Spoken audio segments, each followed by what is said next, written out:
back to the Welcome back to the Remote No Pressure Podcast, Bill. Good to be back. Always the same intro. It is. It is. Welcome back to the Remote No Pressure Podcast. We should just have that in the can somewhere and just throw that at the beginning and then start. That's it. That way I never screw it up with You know what I mean? Yep, like, maybe I know. We should just like enunciate, you get nervous, you get a little flustered then, and the whole thing goes down the can. It just all like, it's right there. I know. Welcome back to the Remote No Pressure Podcast. And that's another thing. I need to speak very clearly. Enunciate. You know, I've had no, and this may come as a surprise, as a big surprise to a lot of people, but I've had no formal training in broadcasting. I don't know. But I listen back. But I watch a lot of Joe Rogan. It's not, and he seems to have it down pretty good when he's high. So, are you telling me we need to like get a high to do the podcast? Well, I'm saying Prop 6. Now you get married and all of a sudden you're smoking pot. No, he's not. He's not. I promise. My wife would not my like God. that. I would be in so much trouble. Oh my gosh! What, you got to ask her for permission now? It's already starting, Bill. It's already starting. Here we go. You got to ask your wife if you could just smoke a little pot.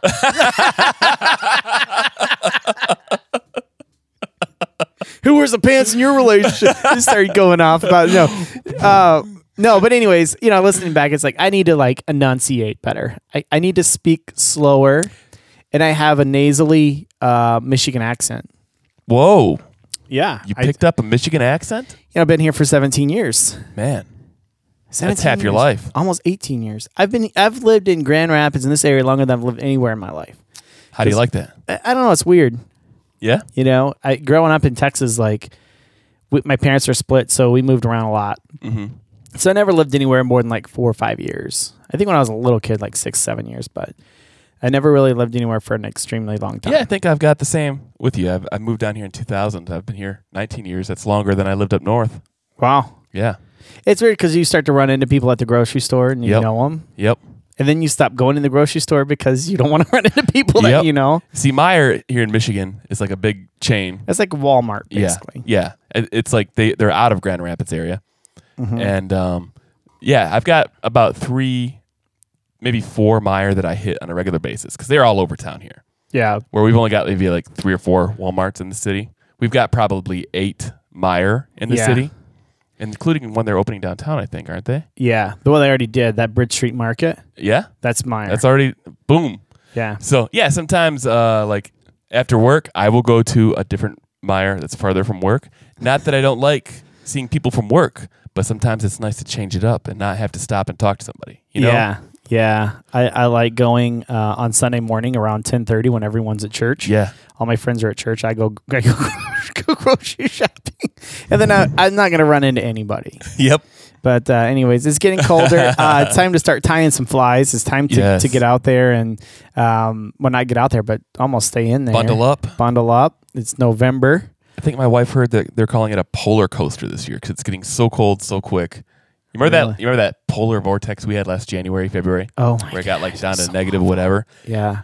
We just had another one of those polar vortexes taking the same route here in Michigan.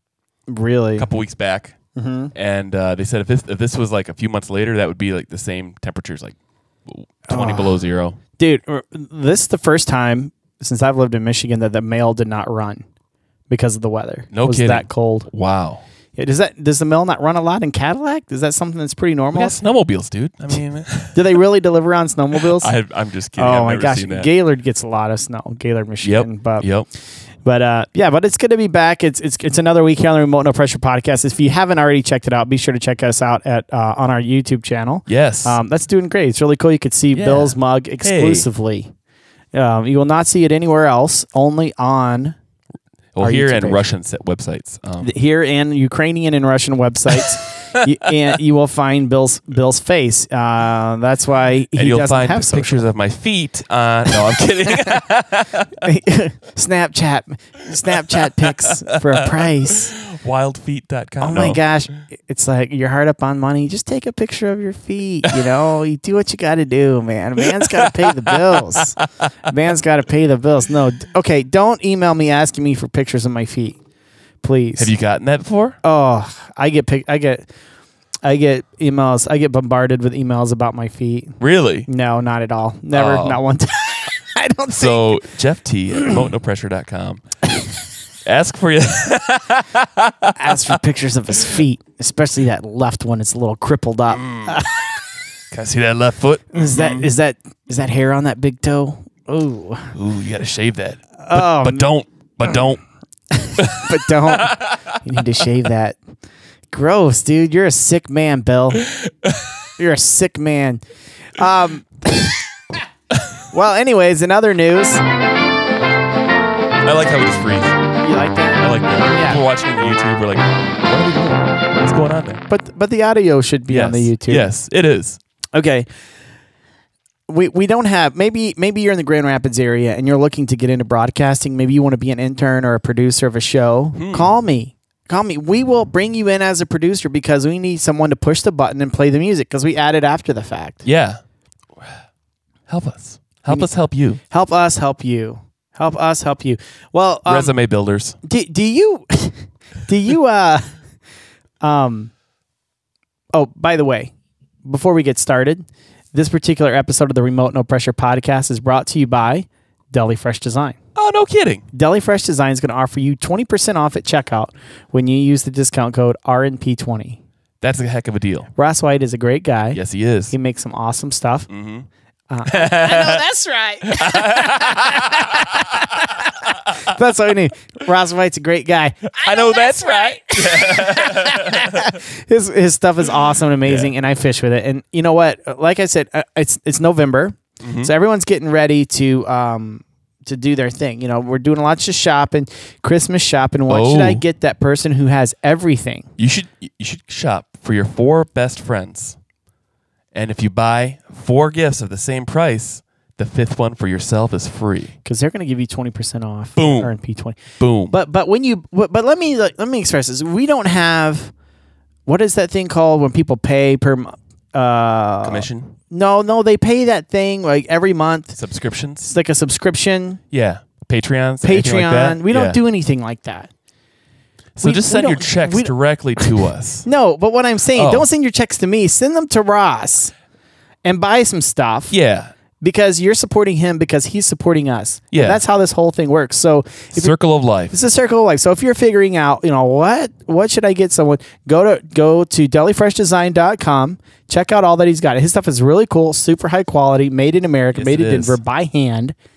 And buy some stuff from him because he's an awesome guy. You're supporting the community. You're keeping waiters and different things out of landfills. Yep. You're going to get a high quality product, help the environment. You're going to help the Remote No Pressure podcast. Yeah, you're helping us. I know that's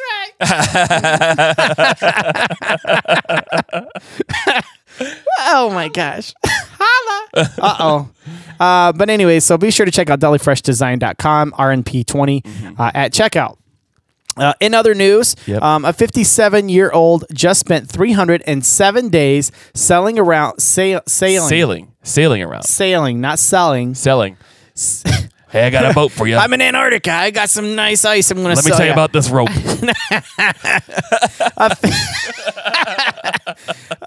A door-to-door salesman in Antarctica. No. Went quick. There's nobody there. A 57-year-old just spent 307 days sailing.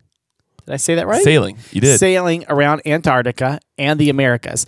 He never slept more than 90 minutes at a time. Ugh.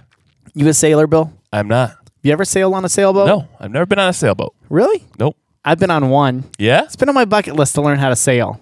It would be fun. I think when my kids get older or something, when I have a little more time, but that's definitely on my bucket list. But can you imagine spending 307 days on a sailboat? You got to have no job or be financially independent. Which I think he's probably both. Yeah. He's never slept more than 90 minutes. And what's really funny is this is what he took on his trip. 200 cans of beer. Wow. 50 pounds of brown rice. 687 Cliff Bars. And 40 cans of pizza sauce. And bags and bags of chocolate M&Ms. Wow. It was a journey no one else ever had attempted. 307 days. That's all you get. Days. Yeah.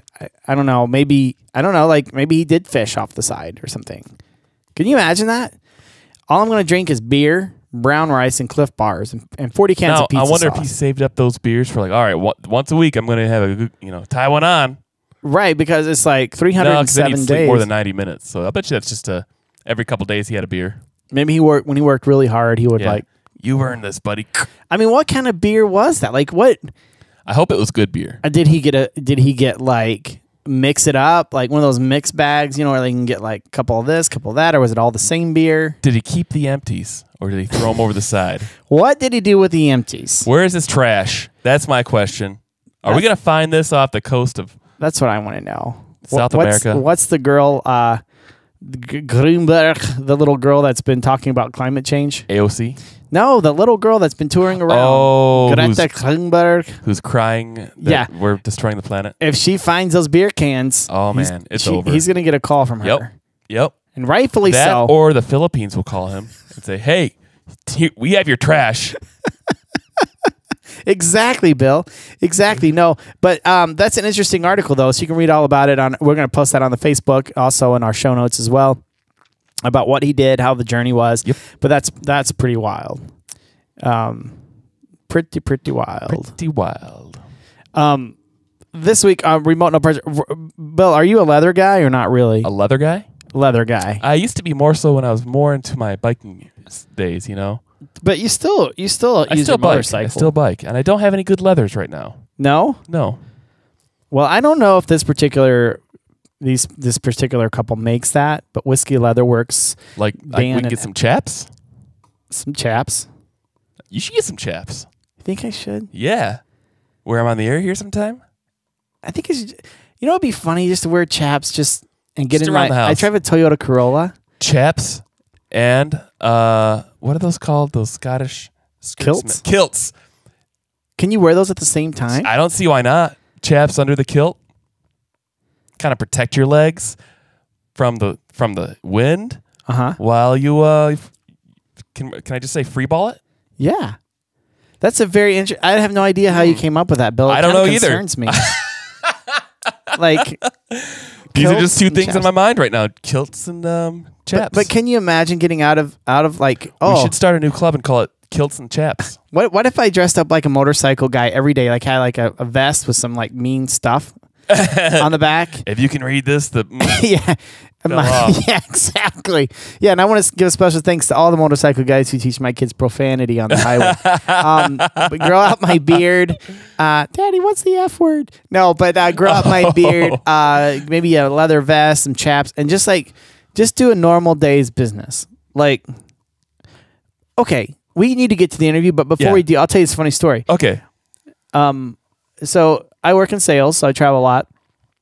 And one of our executive vice presidents, it was on Halloween, which was a few weeks ago, but this was like a few years ago. They had a big meeting with a huge client. Huge. I'm talking huge. Such a big client. He was huge. He was huge. Not fat, but like this is a lot of business. Yes. And this is Halloween. Okay. And this is the executive VP of the company. Yeah. Who's no longer with the company. Oh my. Shows up dressed like Gene Simmons from Kiss. Gene Simmons in full Kiss makeup or Gene Simmons like on The Apprentice? Gene Simmons in full Kiss makeup. The whole thing, the whole 9 that yards, is the impressive. shoulder pads. Wow. The stilt shoes or the... Yes, everything. That's cool. Well, then the other guy who's now the executive vice president was with him. And they show up to this appointment. He's all dressed nice in a suit and stuff. And here's Gene Simmons. And he conducted the entire interview without breaking a smile. Like it was nothing. Like, well, of course you're going to dress like Gene Simmons for a professional meeting. I know it's Halloween. I know it's a kids thing, but you know what? I'm going to go to this meeting just like Gene Simmons. For brownie points, you should have gone as Ace Frehley. Exactly. Promotion. No, but that guy's no longer with the company. You get me, buddy.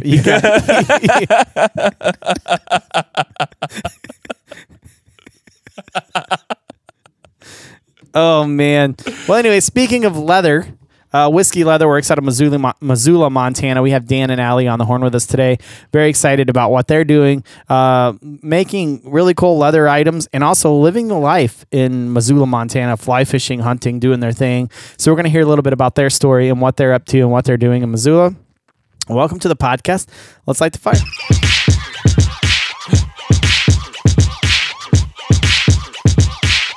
this week on the Remote No Pressure podcast, I'm very excited. I'm always excited to talk to entrepreneurs. I'm always excited to talk to fly anglers, obviously. And this week is no exception. Dan and Ally, who are from Whiskey Leatherworks, are with us. Thank you guys so much for joining us.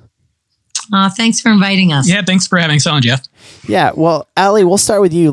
Can you tell us a little bit about what Whiskey Leatherworks is? Sure. Whiskey Leatherworks was a dream started in a garage about 4 or 5 years ago. Dan started this company originally as an outlet for creativity, which he was lacking in his day job. And it really started as a place for friends and family to place orders for belts was the first product for their loved ones. And I think maybe the first year we probably made maybe 50 belts or something to that effect, 25 to 50 belts. And it has since evolved this year to becoming the sole source of income for our family. Both Dan and I now work at Whiskey Leatherworks. We have a number of products. Everything is made still here, still by hand in Missoula, Montana. We now have a couple of folks working for us. The vision of the company is to purchase and source materials from the United States as much as possible. And when that's not possible, we try to build it ourselves if we can. And if not, we source sustainably, and building this company for ourselves and for our kids, and to have the freedom of owning our own company has been just a real thrill. So that's what it's evolved into, is almost like a real company. Is what it feels like. Well, Dan, what was your day job before this? You said you didn't have a lot of creativity. What was your day job? Yeah, so I was working as an environmental consultant, and as a hydrogeologist, and working with environmental companies, doing a lot of mine reclamation work, doing a lot of groundwater studies, a lot of petroleum remediation type work. So a lot of travel, and it's a science. So unfortunately, it's not a lot of room for creativity or kind of an artistic freedom on any of the work. So, like Ally was saying, we started it I started as a creative outlet, and I love creating really unique things, and it was essentially just an outlet to my day job. Yeah, you don't want to come up with creative ideas. I mean, sometimes, but science is kind of factual, and doing reports, you want to be factual. You don't want to be creative. You're coming up with data on environmental studies. So Dan, dealing with analytical data and significant figures and quality control, and it's definitely a different world, but I enjoyed it for quite a while, and was always looking for something to be creative in, and I kind of found it with Whiskey Leatherworks.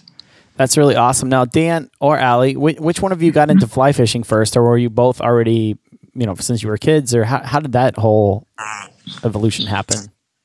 So that's a really funny story. So Ally and I met back in 1999, and our very first date, I go over to her apartment and go to hang up my jacket into her closet, and I open the closet, and there hanging up is a pair of Orvis waders. Wow. And then I'm thinking, yeah, exactly. You said it. Yeah, that was exactly my reaction. And so Ally, she's been, she grew up on a lake up in upstate New York called Skinny Atlas. And she, grew up as a little girl fishing, and always had her grandfather's fly rod around. And, she's definitely been a lifelong fisher woman, and a fly fisher also. For myself, I didn't really start, I've always had a fly rod and kind of played around with it, but never really got serious about it until probably around 98, 99, about the same time. I met up with Ally, and, growing at the time we were living in Atlanta, and, there are fly fishing opportunities, surprisingly so, on the Chattahoochee River, which runs right through the middle of town. It's a stocked fishery, but year-round fishing, and great great fishing to be in the middle of a city. And, that's kind of where Ally and I kind of started fishing together, and, many days and weekends and on the water, and just enjoying being outside and enjoying fishing. That's amazing. Now, where are you from originally, Dan? I was born and raised in Atlanta. So okay. We were there until, 2004 is when we came out to Missoula and found a house and decided to work, and we're headed west. Now, Ally, what was that? What was that like going? Because my wife and I have moved across country before for jobs or whatever, and that's not always an easy thing. What was that like for you to get to Missoula away from, that's pretty far from Atlanta, pretty far from upstate New York, Yeah, well, that's another funny story. And we had been in Atlanta about 4 years, and I was really missing the seasons, having grown up in the Northeast. So I was trying to ploy Danny originally to head back up to the Northeast, perhaps in New England. And he said, "Nah, I don't think the North is for me." And I said, "Well, I don't know how long I want to stay in the South." So this went on for a little while until we both agreed on Montana. It was like the state we agreed on, and we quit our jobs. I was a regional manager for a company at the time, and I quit my job. Danny quit his, and we just literally drove across country, bought a house with nothing, and no jobs, and everything happened really easily after that. It's been an amazing transition. It could not have worked out for a lot of reasons, and it actually worked out really well. So it was a huge blessing that we took the risk, and I'm glad that we did, because it did work out. Well, so you guys went up there without a job. Did you have prospects or anything like that? Or were you guys like, nope, this is what we're going to do? Yeah, not really. Nothing. I mean, it's kind of the running joke is, if you're moving to Missoula or Montana for that matter, bring your job with you. Wow. So that had to be an interesting first few months. Ally, when you got there, were you just like smitten with the landscape? I mean, had you ever been out west before, or? Yeah, so that was where Danny and I fell into agreement with Montana. I had done an outward bound course out of Red Lodge, Montana in the, I think it was about 1992. And Dan had done a geology course out of Dillon a few years later. So when he and I were really stumped as to where to go, we both reflected back on time that we'd spent in Montana and said, well, that would be a really cool state to live in. Like, if jobs weren't important. And then we ultimately kind of decided we couldn't, move with jobs waiting for us. We just kind of had to take the leap, because it's a place where you really have to just jump in and embed and then just start working. And that's how it worked out with us. Do either one of you regret going there, or what? Or you look back on it and like, man, I'm so glad we took that leap? Yeah, I mean, I'm so glad. I mean, for me, never having experienced a winter before, that was kind of my mindset. Like, oh my God, what are you going to do for 6 months out of the year? I still wonder that, but yes. Yeah, well, get back with me around February or March. But it's for me, that's more part of the beauty of being here is the 4 really distinct seasons, and being outdoors, regardless of what the conditions are. I mean, that's how we kind of survive is, if it's blowing snow or bright, sunshiny winter day, I mean, just try to get out as much as you can. Mm-hmm. Yeah. It's funny because I'm from Houston, Texas, which we have one season. It's hot and that's it. There's no summer, winter, fall. There's just one. It's just hot year round. Yeah. And it's funny because I told my wife, because I live in Michigan, I've been here since 2002. And it's like, we didn't really wear jackets that often because I'd leave them places because it'd be cold in the morning, but by the time you go home from school, it's hot. And so I would just like forget my jackets places because you don't need them. Like, right. Yeah. But now that I live in Michigan, I mean, we had a short stint away when we moved away. I think it was about 1.5 years. But other than that, I've been here since 2002. And I told my wife, especially this fall, it's like the fall has not lost its novelty. It's still just an amazing time. And I think forgive me for a second, but in life, we go through all these seasons, and I know that you guys have gone through a lot of seasons. It sounds like, moving there and all this other stuff. And there are times in life when you're so stuck in this like moment in time where you think it's never going to change. It's never going to change. And then a couple of years later, you're like, wow, I didn't think that was ever going to change, but it did. And it's like the same thing when you live in an area with 4 seasons. Like right now we got snow on the ground, and I cannot imagine it being hot and sunny outside. It's like this season will never end, but I know that it will end, maybe for 2 weeks, but I will see the sun eventually here, and it's really taught me a lot about just seasons in life and seasons outside. But I tell my wife, it's like fishing out in the fall. I mean, there's nothing better, and it has not lost its novelty. It's still my favorite thing, and so Dan, I mean, being from Atlanta, which is a little bit colder than Houston, but not by much. I mean, do you still enjoy that fall? Do you still get giddy in the seasons? Yeah. I mean, for us, having like the cottonwood trees and aspen trees, and there's such a vibrant, especially along the river bottoms, there's such a vibrant color palette with the change of seasons and the fall coming in, and the bright blue sky and the bright yellow leaves. And we were just recently out a few weeks ago shooting sort of a behind the scenes video about, kind of who Whiskey Leatherworks is with a good friend of ours, Travis Bradford. He's with Creekside Media, great videographer. And we were kind of doing some fishing and just really taking it in, and, just really absorbing that fall transitional time period where some leaves are falling, some leaves are still kind of greenish, but for the most part, just full color. Yeah, it's pretty amazing. It is amazing. So what do you guys like to fish for? You guys, what is it that you guys go after the most? I'd say any type of trout. There's so many. Our rivers are pretty rich out here in terms of trout, and we're fortunate for that. So, cutthroat and rainbow. Dan, how do you want to answer that? Yeah, kind of depends on the season. With in the fall, the big browns start to get ready to spawn, and that's always good streamer fishing. And then in the wintertime, you're just nymphing for anything that's going to bite, typically a whitefish or something. Yeah, I was going to say whitefish. It's in the springtime when the rainbow and the cutthroat start spawning. It's always nice to catch those guys and just admire their colors and how they're just beautiful fish. And then the ever-present cut bow. Oh yeah, the combination of the two.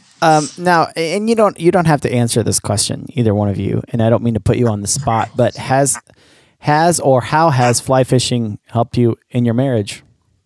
Or has it? Or is it like... Yeah. That's a good question. When I had shortly after Danny and I moved to Montana, I wound up pregnant with our first little one. And I read a book around that time called Little Rivers. I don't know if you've read that book, Set Up on the Bat and Kill.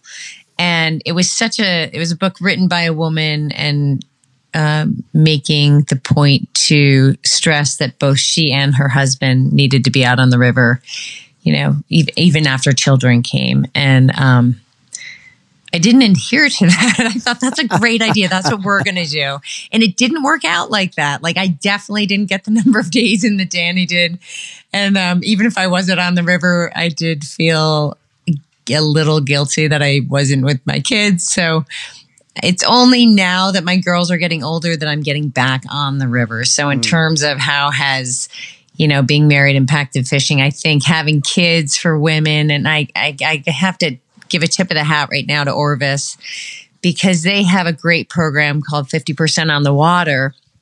And it's really more than just gender when I hear that. For me, it's moms giving themselves the freedom and the permission to get out on the river with kids. When you have kids, letting dad be with the kids and sharing that time on the river, because women get the same thing from being out on the river. And if you deny yourself that, it's just, it feels the exact same if you're a man or a woman. So yeah, I think that's just a really important initiative. Yeah. I think a lot of for me, I have so many great memories of being a family on the river and watching we have 2 girls, and watching them fish and watching Ally teach them, or myself being able to be with them and teaching them to row a boat and, how to fish and how to read water and mend, and just all these things that, I don't really think about when I'm doing, but just when I'm teaching, and it's just it's that quality time with your kids and with your wife and with your family unit. And we're fortunate enough to where we have quite a few opportunities to do overnight floats, and we've done overnight trips as a family, and that those memories are forever etched in my mind. Definitely. Good. Yeah. That's awesome. And we had a counselor on our podcast last season, John Aarons, and we talked about trout camp relationships, and I think right now, especially, there's such a hunger for that closeness and for true relationships. And people are looking for something to bring them together, as far as husband and wife. I keep reading, and I don't talk really about religion much on this podcast. We refrain from politics and religion. That's just kind of what we do. But I keep reading about all these churches that are closing down, and I'm seeing this vacuum. These people are like, okay, the church is not there for me, but I still want relationship. I still want I want to hear from people like Dan and Ally. But I think people are looking for. I think people are looking for some wisdom from people that have been together, how fly fishing has helped them. So I appreciate you guys sharing that. Yeah, I think you made a really great point. I mean, that is happening in Missoula, and we'll stay out of religion as well. But I think it was about 2 years ago where we asked our priest to come and bless our boat. He said it was his first, fish. It was it's our little raft, and he said it was the first time he's gotten to bless a boat. So it all does go hand in hand, though. I don't know if we didn't have the common interest and respect for the act of fly fishing together and what that actually means as an individual. A lot comes with that. There's some solitude that comes with that, some quiet time in nature. I don't know if we would be as close as we are. So I think it's a really interesting point. And then seeking community with others who just have some of that commonality.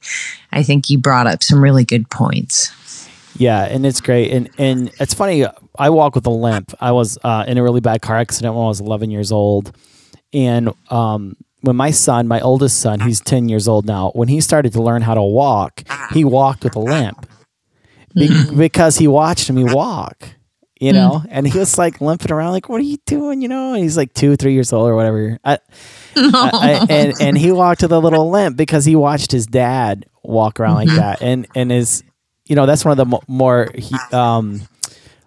humbling things. I'm self-conscious about that, but my kid saw that and he's like, it's my dad. I love my dad. I want to be like my dad, And, that's so cool. I wish he still thought that sometimes, but that's sweet. But when I think about what you were saying, Dan, about mending, and about your daughters watching you and watching Ally, what great memories do you have now? Do your daughters still fish? Are they still pretty active in the outdoors? Yeah, I mean, they occasionally, I'm always waiting for them to say, "Hey, Dad, take me fishing." But most of the time, it's me inviting, "Hey, let's do a float this Sunday," or go down up the Rock Creek for the day, just to get out. And yeah, they're one's more into it than the other, but they both enjoy it equally. One really loves it. Our youngest, Margot, loves fishing. Our eldest, Ella, is such a pacifist and is such a empath that she, swears up and down that this is really hurting the fish. And so she's completely banned herself. When she was little, we have tons of pictures, but when she turned about 10, she decided it wasn't the right thing to do. So she will, even though we've actually both really tried to convince her otherwise, she will not be swayed. But she watches us now, but she won't do it herself. But that's cool too, because she loves fish. But she'll row. She loves to row. So that she that stays works on out. the sticks, which is good. Wow. So at 10 years old, she made that decision. And how old is she now? She's 14 now. Okay, I'm sure she loves you talking about her on a podcast. Yeah, we haven't cleared it. Yeah, but that's quite observational for a 10-year-old. Yeah, she's definitely much older than her years. Yeah, in a good way. She has some old wisdom in there somewhere that we always try to bypass, but it's there. Yeah, it's like you're actually making a logical argument. I don't know what to say now. Well, in the first time she did it, it's funny. We were on a beach on an island in the Gulf of Mexico, on a small island called Sanibel, a place where Dan and I got married, and we returned to a little fishing lodge out there every year. And we both brought fly fishing equipment, and it was one early morning. Dan put all of his gear together and started down toward the beach. And then just Ella started howling like she'd been branded. And we said, "What is it?" She said, "He can't do it. No, it's going to hurt them. I'm putting my foot down. I've swallowed this down too many times. You cannot fish in front of me." So there was about 2 years there when Dan couldn't even fish. I had to keep it in a low profile and sneak off. So the gear stayed in the corner of the cab, and it was a little bit sad. But we've gotten past that at least. Good. That's awesome. That's great. It's crazy what they come up with. It's crazy the things that they feel, and they become little human beings, and it's like they have feelings and emotions. Then you're like, where did that come from? Yeah. Yeah. Well, what's kind of like, what's next for Whiskey Leather? I mean, are you guys, Whiskey Leatherworks, are you guys doing anything exciting? What's next for you guys? Yeah. So, we have a few more products, that are in the prototype phase and testing and development phase, kind of incorporating a lot of the fish print webbing, material that we're using, and just trying to incorporate that webbing into a few other lifestyle products that probably around this spring we're going to launch. And I'm a little hesitant to say right now, but it's going to be huge. So yes, there will be a big product launch. We're hoping by March, right? Yes, that's the goal. Mm-hmm. That's very exciting. Yes. We're actually planning a trip down to Puerto Rico, some friends of ours over the holidays, to do a photo shoot on we're going to each take a sailboat out, I think. I'll captain ours, my friend will captain his, and we'll take our families out, and we're going to do a big photo shoot with the new product. We really hope it works out. Well, that's amazing. Are you a sailor then, Ally? I am. I grew up on a lake in upstate New York, grew up sailing, and Dan made a choice about 4 years ago to buy a boat for our family here. Yeah, so we have a 24-foot, it's a Cal 24. It's kind of like the Winnebago of sailboats, and it's up on Flathead Lake, which is just about an hour north of here. And it's a perfect boat for overnight camping. So we'll take the boat out to a place called Wild Horse Island and anchor off of the island, super remote island, and kind of use the paddle boards. It'll bring along the paddle boards and hop on the paddle boards and kind of fire up the barbecue grill in the back of the boat and just kind of hang out for the weekend. Mm-hmm. Wow. Things you don't do in Houston, Texas. Things you don't do in Houston, Texas. or Atlanta. You need to make it up here, you and your family. Yeah, that would be amazing. That would be amazing. Actually, sailing and fly fishing have a lot in common. I mean, it seems like the communities are tight. The demographics pretty much the same. The freedom, the desire to the wide open. It seems like there's a lot of similarities. Yeah, I think you're right. I think and I hope I'm not stepping over any lines over here, but I think I'd say sailing and fly fishing are very close. And I mean, I grew up on motorboats and sailboats, and I grew up spin casting and fly fishing. But I would definitely say there's a ton of commonality with sailing and fly fishing. There's a lot of patience involved. There's a lot of respect for the wind in both cases, and reading nature, reading the water, reading the riffles, reading the lines of wind. There's definitely a lot in both where you're highly attuned, either either when you're aware of it or not, of the surroundings and of the way that the wind and the air and the sunlight and everything is impacting the environment, impacting your surroundings. So yeah. It's on my bucket list. I've never sailed. I've been on a catamaran. I'm being from Houston. We live pretty close to the Gulf, so I've been on a catamaran once. But it's definitely on my bucket list once my kids are older to learn how to sail. I think it's just something that's in my soul. I can't explain it. I've just wanted to do it, and I will do this. I will do it. Oh, cool. Yeah, I totally agree. It's like, growing up in Atlanta, sailing wasn't a part of anything remotely close to my world. And coming out here, quickly you get really engrossed in it, and just how it's such an old form of transportation, and you're using absolutely no energy or no petroleum fuel, or you're sailing off of the wind, which is kind of a cool concept when you think about it. Yeah, and you take fly fishing. It's pretty rudimentary, and you're using like feathers from birds. Not always. Obviously, there's a lot of different things, but it's kind of old school. There's a process to it. It's not just fire it up and go. There's a process, which I appreciate.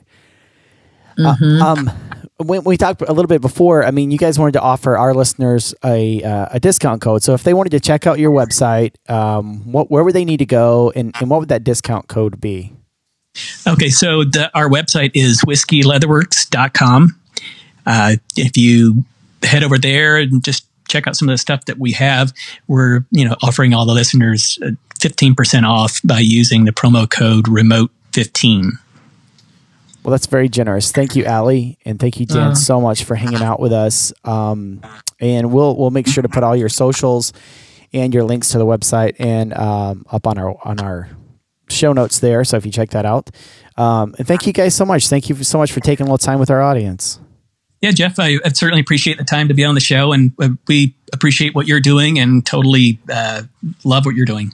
Jeff, thank you so much. You had really great questions, and so we're really appreciative. Hey, no problem. Y'all have a great day. Alrighty. That was a great episode, bro. Yes, it was. A lot of fun hanging out with you, man. Yeah, it's been a while. I miss you when you were doing the whole married thing. I miss you. You're my friend. I see you on a weekly basis. Yeah. We're hanging out, and it's just good to see you again. It's good to be seen. Good to see you too. I didn't want to sound like conceited. Like, yeah, it is good to see me. Yeah, you're lucky I'm here right now, son. No, I'm not like that. I totally just forgot we had a microphone in our face. Did you really? I was just gonna just go off for a while because I'm so comfortable. I'm just gonna talk for a while. No, but thank you guys so much for checking out our website. Be sure to check out delifreshdesign.com. Use RNP20 at checkout. Buy some stuff. Buy some gifts for your friends. Yeah. We really appreciate Ross and his business. Also, give us a review on any podcast platform that you're on. Check us out on all the socials. On the YouTube? On the YouTube. The YouTube is a big one. Subscribe to the YouTube. Yes. And until next time, go fishing.